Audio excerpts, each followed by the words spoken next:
సాయంకాల వేళ ఆగస్ట్ 15 ప్రార్థన కూడికి వచ్చినటువంటి అందరికీ కూడా ప్రభువును రక్షకుడైన యేసుక్రీస్తు నామమున శుభములు కూడా తెలియజేస్తున్నాను. మరి ఈ కార్యక్రమంలో భాగముగా ఈ యొక్క స్వాతంత్ర దినోత్సవ సందర్భంగా నమోజైనటువంటి దైవజనులు మరియు అభిషక్తులు కర్మజీ శాంతం గారు వాక్యాన్ని అందిస్తారు. వాక్యం కొరకు మన మనసులను సిద్ధపరచుకుందామండి.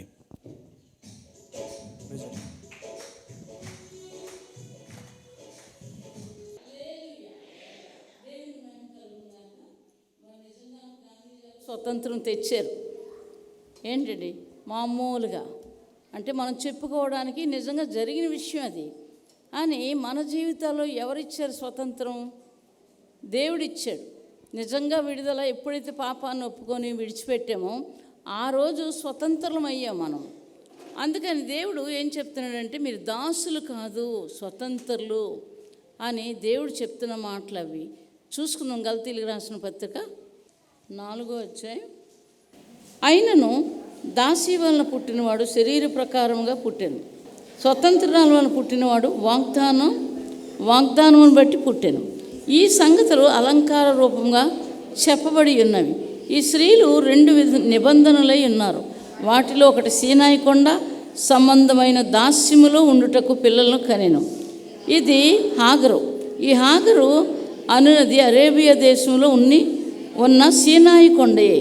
ప్రస్తుతమందున్న యెరూషలేము దాని పిల్లలతో కూడా దాస్యమందున్నది కనుక ఆ నిబంధన దానికి దీటి అయి ఉన్నది.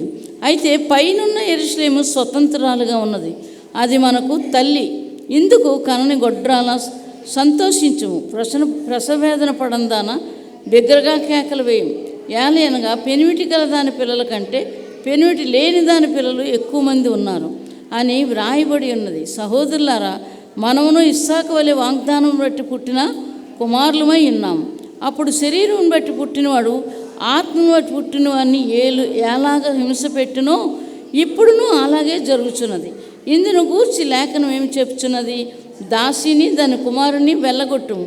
దాసి కుమారుడు స్వతంత్రాల కుమారునితో పాటు వారసుడై ఉండడు. కాగా సహోదరులరా, మనము స్వతంత్రాల కుమారులమే కానీ దాసి కుమారులము కాము. దేవునికి మహిమ కలుగునుగాక. ఈ హాగర్ని చూస్తున్నాం. స్వతంత్రాలు దాసి పిల్లలు. ఈ యొక్క హాగరు అలాగనే తన భార్య అబ్రహాం గారి భార్య ఎవరు? శారా. ఇద్దరికీ పుట్టారు పిల్లలు. అయితే దాసత్వంలో ఉన్నటువంటి వారు, అంటే పాపము చేసిన వారు దాసులు. అప్పులు ఇచ్చిన వారు అప్పు తీసుకుంటారు కదా. ఎవరైతే ఒకవేళ అప్పు మీరు ఇచ్చారనుకోండి, నాకు నేను ఇవ్వకపోతే మీకు నేను దాసిని. ఒకవేళ నా దగ్గర తీసుకొని మీరు కానీ ఇవ్వకపోతే మీకు నేను దాసిని. అలాగని సామెతల గ్రంథం చెప్తుంది, అప్పు చేసినవాడు అప్పు తీర్చకపోతే దాసులు. బైబిల్ చెప్తున్న మాటలు. ఇక్కడ మరి వాగ్దానాన్ని బట్టి 2 స్త్రీలు ఒక తండ్రికి పుట్టిన వాళ్ళే పిల్లలు. కానీ అక్కడ వేరుపాటైంది. దేవుని చిత్తం లేదు, దేవుని యొక్క వాగ్దానం లేదు. వాగ్దానం లేకుండా పుట్టినటువంటి వాడు దాసి కొడుకు. ఏంటంటే వాగ్దానం చేత పుట్టినటువంటి వాడు ఇస్సాకు కొడుకు. ఏంటంటే శారా కొడుకు. కాబట్టి వీళ్ళిద్దరూ కూడా ఎక్కడ దాసత్వం ఎక్కడుంది? పైన ఉన్నటువంటి పరలోక రాజ్యం ఎవరికండి? స్వతంత్రులకి పరలోక రాజ్యం. కాబట్టి ఈ నిబంధన చేస్తున్నారు ఇక్కడ. ఇది అయితే పైనున్న యెరూషలేము స్వతంత్రముగా ఉన్నది, అది మనకి తల్లి. కాబట్టి దాసత్వంలో ఎప్పుడు ఈ భూమి మీద కూడా ఉండకూడదు. ఎవరికి అప్పు అనేది ఉండకూడదు. ప్రేమలో తప్ప దేనికి కూడా అచ్చి ఉండకూడదట బైబిల్ చెప్తున్న మాటలు. అలాగనే లోకానుసారమైన దాసులు కొంతమంది ఉంటారు. ఒకవేళ మనం పని చేయించడానికి ఎవరినైనా డబ్బులు పెట్టుకున్నామండి, ఏం చేస్తాము? ఏదైనా చేయకపోతే గబుకుని ఇది చేయలేదని మనం అడుగుతాం. ఎందుకు? పని కోసం వచ్చారు కాబట్టి. అది దాసత్వంలో ఉన్నటువంటి మాటలు అవి. కాబట్టి మనం ఏం చేయాలి? ఎప్పుడు కూడా దాసులుగా ఉండకూడదు. దేవుడు అలాంటి వాళ్ళని పిలవలేదు, దాసులుగా మీరు ఉండండి అని చెప్పలేదు.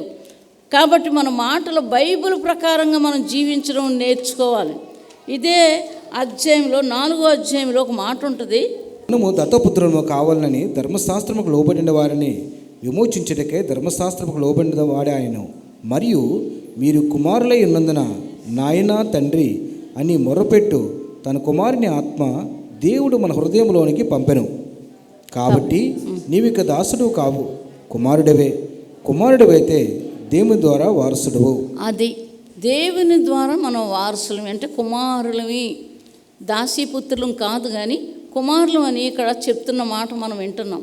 ఈ కుమారులు ఎలా ఉండాలంటే ఈ వాక్య ప్రకారంగా జీవించడం నేర్చుకోవాలి. కుమారులు అన్నటువంటి వ్యక్తులు స్వతంత్రులు, బానిసలు కారు. ఐగుప్తు దేశంలో బానిసత్వం జరిగించారు వాళ్ళు. ఎప్పుడైతే దేవుడు మొర్ర విన్నాడో వారిని విడిపించి బయట తీసుకొచ్చాడు. ఇప్పుడు ఏమయ్యారు? సముద్రంలో వారు బాప్తీసం తీసుకున్నారు కాబట్టి ఆ పాపాన్ని వదిలిపెట్టారు కాబట్టి స్వతంత్రులయ్యారు. 6 లక్షల మంది పిల్లలు పెద్దవాళ్ళు కాక 6 లక్షల మంది స్వతంత్రులయ్యారు. అయ్యారు కాబట్టి రాత్రులు పగలు ఏం చేస్తున్నాడు దేవుడు? పగలు మేఘస్తంభం, రాత్రులు అగ్నిస్తంభంలాగా పిల్లల్ని ఏం చేస్తున్నాడు? నడిపిస్తున్నాడు. కాబట్టి స్వతంత్రులైపోయిన వాళ్ళందరినీ కూడా జాగ్రత్తగా భోజనం అయితే భోజనం, బండలో నుంచి నీళ్లు, కష్టాలు వచ్చేటప్పుడు కష్టాల నుంచి విడిపించడం, ఇలాగ వాళ్ళ ప్రయాణం 40 సంవత్సరాలు సాగింది. దేనికోసం? కనాను దేశం వెళ్ళడం కొరకు. కానీ వెళ్ళలేదు. వాళ్ళు చేసిన పాపాన్ని బట్టి మరలా ఏమైపోయారు? దాసులు అయిపోయారు. దేవుడు ఐగుప్తు దేశంలో బానిసత్వం 430 సంవత్సరాలు వాళ్ళు బానిసలుగా బ్రతికితే వాళ్ళని విడిపించడానికి మోషేని పంపించి విడిపించుకొచ్చాడు దేవుడు. దేవునికి మహిమ కలుగునుగాక. హల్లెలూయా. ఇక్కడ చెప్తున్న క్రొత్త నిబంధనలో ఏం రాస్తున్నారు? అబ్బా తండ్రి అని మొరపెట్టిన వాళ్ళందరూ కుమారులే. నువ్వు దాసుడు కాదు, స్వతంత్రుడే. అయితే నువ్వు దేవునితో కూడా వారసుడివి.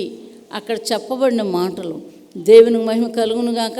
మనకే కాదు, ఎవరైతే ఎప్పుడైతే యేసుక్రీస్తుని అంగీకరిస్తారో 5వ అధ్యాయం చూసుకుందామండి, 1వ వచనం. ఈ స్వాతంత్ర్యము అనుగ్రహించి క్రీస్తు మనల్ని స్వతంత్రులుగా చేసి ఉన్నాడు. కాబట్టి మీరు స్థిరముగా నిలిచి మరలా దాస్యం అనే కాడి క్రింద చిక్కు కొనకుడి. దేవుడు మరలా ఏం చేశాడు? మన పాపాల నుంచి, శాపాల నుంచి, అవిధేయత నుంచి, ప్రతి విధమైన పాపం నుంచి ఏం చేశాడు? విడిపించాడు. ఇప్పుడు మనకి లోకంలో విడుదల. ఇది లోకంలో ఏంటంటే అవతల దేశాలు మన మీదకి యుద్ధం వచ్చేస్తుంది కాబట్టి ఇక్కడ చాలలేక ఏం చేశాడు? సత్యాగ్రహం చేశాడు ఆయన. గాంధీ గారు తిండి మానేశాడు. ఆ విషయాన్ని బట్టి వారికి ఈ 15వ తారీఖుని విడుదల వచ్చింది. దాన్ని ఏమంటాం మనం? స్వతంత్రం వచ్చింది. లోకానుసారంగా, శరీరానుసారంగా స్వతంత్రం వచ్చిందని చెప్తారు. నిజమైన స్వతంత్రం ఎక్కడొచ్చింది? యేసుక్రీస్తులో మనకు స్వతంత్రం వచ్చింది. దేవునికి మహిమ కలుగునుగాక. ఎప్పుడైతే పాపాన్ని ఒప్పుకొని విడిచిపెడతామో, దేవుని యొక్క నామాన్ని అంగీకరిస్తామో, ఎప్పుడైతే బాప్తిసం తీసుకుంటామో, చెడ్డ పనులన్నీ మానేస్తామో, అప్పుడు దేవుడు మనకి స్వతంత్రాన్ని ఇచ్చారు. మనకి దేవునికి మహిమ కలుగునుగాక. ఇప్పుడు ఎవరి వలన కలిగింది స్వతంత్రం? చెప్పాలి గట్టిగా. దేవుడి వలన వచ్చింది. దేవునికి మహిమ కలుగునుగాక. అలాగే మనకే వస్తే ఎలాగ? ఇప్పుడు ప్రార్థన చేశారా? పేపర్ మధ్యలో పెట్టి అన్ని దేశాల కొరకు ప్రార్థన చేసాం, సేవకుల కొరకు, ఇంకా భయంకరమైన మనుషుల కొరకు, అందరి కొరకు ప్రార్థన చేసాం. అదే మాట ఎస్తేరు గ్రంథం 1వ అధ్యాయం చూసుకుందాం. ఒకసారి చూసుకొని ముగించుకుందాం. ఎస్తేరు గ్రంథం 1వ అధ్యాయం 1వ వచనం. అహస్వేరోషు దినములలో జరిగిన చర్యల వివరము హిందూ దేశం మొదలుకొని కూషు దేశం వరకు 127 స్థానముల అహస్వేరోషు ఏలెను. చాలు. దేవుని మహిమ కలుగును గాక. అక్కడ ఏం చెప్తున్నారు? హిందూ దేశం అహస్వేరోషు దినములలో జరిగిన చర్యల వివరము హిందూ దేశం మొదలుకొని కూషు దేశం వరకు 127 సంస్థానములను అహస్వేరోషు ఏలెను. అహస్వేరోషు ఏం చెప్తుండ్రు? హిందూ దేశం బైబిల్లో ఉంది. దేవునికి మహిమ కలుగును గాక. మన యొక్క హిందూ దేశం అంటే దేవుడికి ఇంకా ప్రేమట. అన్నీ ప్రపంచం అంతా కూడా ఆయనకి ఇష్టమే. మంచిగా ఉండడం నేర్చుకోవాలి. పరిశుద్ధత కలిగి మంచిగా దేవునికి ఇష్టకరంగా, ఏంటంటే దేవునికి మహిమకరంగా ఈ లోకంలో మనం ఎప్పుడైతే జీవిస్తామో మనల్ని చూసి మారుతారు. బైబిల్ అనే వాక్యం మరి ఏ దేశంలో నాకు తెలియదు, కానీ ఈ బైబిల్ ఎలాగ ఉంటుందో ఆ మనుషులు అలాగ ఉంటారట. ఎంత మంచి మాట ఆ దేశం గురించి చెప్తున్నారు. చాలా క్రితం నేను విన్నాను, నాకు తెలియదు పూర్తిగా.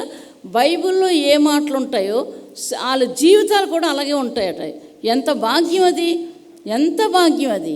కాబట్టి దేవుడు మాత్రం విడిచిపోతే విడిచిపెట్టేస్తే చాలా శ్రమలు విస్తరిస్తాయి. శ్రమ అయినా, బాధ అయినా, హింస అయినా నిలబడడం నేర్చుకోవాలి. దేవునికి మహిమ కలుగును గాక.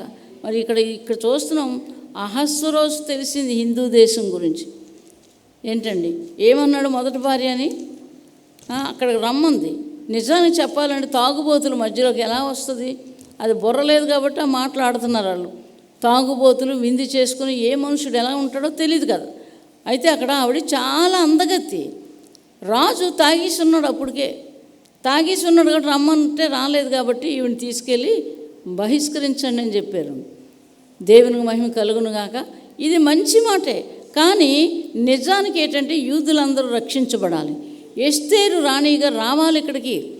ఈ స్థలంలోకి ఆవిడ వస్తేనే ఈ యొక్క మంచితనం, తర్వాత దేశం పైకి రావడం, దేశం దేవునితో ఉండడం, ఇవన్నీ జరగాలంటే రాణి రావాలి, ఎస్తేరు రాణి రావాలి. అలాగ వచ్చింది కాబట్టి అక్కడ ఏమైంది, ఆ రాజ్యం కూడా మంచిగా మారిపోయింది. దుర్మార్గులు ఏం చేశారు? చంపేశాడు దేవుడే. దుర్మార్గులు చంపేశాడు, ఆ రాజ్యాన్ని స్థాపించాడు అనుకోవాలి ఒక విధంగా. దేవునికి మహిమ కలుగును గాక. ఆ దేశస్తులకు విడుదల వచ్చిందని అనుకోవాలి. ఎందుకు? దేవుణ్ణి నమ్ముకున్నారు. మొద్దుకై మతాన్ని అవలంబించారంటే దేశాలు కూడా నమ్ముకున్నారు. మనం ఏంటి క్రైస్తవులుగా ఉండి మనం కూడా ఇదే పని చెయ్యాలి. నీ మంచితనం, పలానా ఆవిడ మంచిది, పలానా అమ్మాయి మంచిది, పలానా అబ్బాయి మంచోడు. ఏంటండి కష్టంలో ఉంటే ఏమైనా ఇస్తారు వాళ్ళు, ఏంటండి ఏమైనా ఇస్తారు వాళ్ళు కష్టంలో ఉంటే. ఇటువంటి మనస్తత్వం నీపై నీ ఉండాలి. అలాగ ఉండాలంటే నీ జీవితం దేవునితో ఉండాలి. ఎప్పుడైతే దేవునితో ఉంటుందో నీకు చుట్టూ ఉన్న వాళ్ళు కూడా దేవుడే నిలబెడతాడు. అలాగని రావని చెప్పలేదు, కష్టాలు వస్తాయి, వాళ్ళకే వస్తాయి ఎక్కువ. నీతిమంతులకు అనేకమైన వేదనలు, వాటన్నిటి నుంచి తప్పించబడాలంటే నీతిగా ఉండాలి. దేవునికి మహిమ కలుగునుగా. ఒక చదువుకున్న విషయాల్లో కానీ, ఒక ఉద్యోగం ఉన్న విషయాల్లో కానీ, కుటుంబంలో పిల్లల విషయం కానీ ప్రతిదీ కూడా దేవుడు అభివృద్ధి పరుస్తాడు. ఎలాగుంటే నీతిగా ఉండడం నేర్చుకోవాలి. ఏంటంటే ఎప్పుడు స్వతంత్రం, ఎప్పుడు ఆనందం వస్తుంది? మన పాపాలన్నీ ఒప్పుకొని విడిచిపెట్టినప్పుడు ఆ రోజు ఆనందం, సంతోషం వస్తుంది. ఎవరిస్తారు ఇది? నువ్వు స్వతంత్రుడు అయ్యావు, స్వతంత్రాలు అయ్యావు కాబట్టి విడుదలిచ్చాడు. అది ఏం చేయాలి? ఆ సంతోషాన్ని పోగొట్టుకోకూడదు, ఆఖరి దాకా దాచుకోవాలి. నేను ఇలాగుంటే నాకు ఈ సంతోషం వచ్చింది కాబట్టి నేను చనిపోయిన దాకా ఇలాగే జీవిస్తాను, ఈ సంతోషాన్ని నేను పోగొట్టుకోను అని మీరు ఎప్పుడైతే అనుకుంటారో ఆఖరి దాకా ఈ లోకంలోనే దేవుడు మిమ్మల్ని ముట్టుకోకుండా చేస్తాడు. ఎవ్వరు ముట్టుకోకుండా చేస్తారు. ఎన్ని బాధలు వచ్చినా, ఎన్ని ఇబ్బందులు వచ్చినా ఆయన ఏం చేస్తాడో అది చేతిలో పెట్టుకుంటాడు. ఇంకా అంతకంటే మనకేం కావాలి? మన తండ్రి పట్టుకుంటే అంత పెద్దోడు అయ్యావు, ఏచండి అంత పెద్దోడు నేను ఎత్తుకోగలనా? ఏచండి ఇంక నన్ను ఎత్తుకోగలరు మీరు? అంత పెద్దోళ్ళు మనం ఎలాగ ఎత్తుకోగలం? ఆయన ఎత్తుకుంటాడట, ఆయన ఎత్తుకుంటాడు. ఎక్కడ దెబ్బ హాని ఏమీ కలగకుండా దాస్తాడు ఆయన. అందుకోసం యేసు ప్రభువుని నమ్ముకున్నాం, ఆ విధంగానే జీవించాలి. దేవునికి మహిమ కలుగును గాక. ఈ మాటలు దేవుడు దీవించును గాక. చిన్న ప్రార్థన చేస్తాను. పరిశుద్ధమైన తండ్రి, ప్రేమ కలిగిన దేవా, ఈ మాటలు వారిలో ఉండి అలాగే జీవించడానికి కృప దయచేయండి. అద్భుతాలు జరిగించండి. మీరే తోడయండి ప్రభా. బిడ్డలు బాగా రాసేలా చేయండి. ప్రతి ఒక్కరూ కూడా, పిల్లలు కూడా రాసేలా చేయండి. ఆసక్తితో ఉన్న బిడ్డలందరూ ప్రభా నాయన బాగా రాసి పాస్ అయ్యేలా సహాయం చేయండి. మంచిగా నాయన వారు ఆ విధంగానే జీవించేలా సహాయం చేయండి. మీరే నడిపించండి. మిగతా కార్యక్రమం అంతా నడిపించండి. మీ చేతులకు అప్పగించుకుంటున్నాం. ఈ వాక్యాన్ని మీరు ఇచ్చినందుకు మీకు వందనాలు. యేసుక్రీస్తు నామమున అడిగి వేడుకొని ప్రార్థిస్తున్నాం తండ్రి. ఆమేన్. హల్లెలూయా, హల్లెలూయా.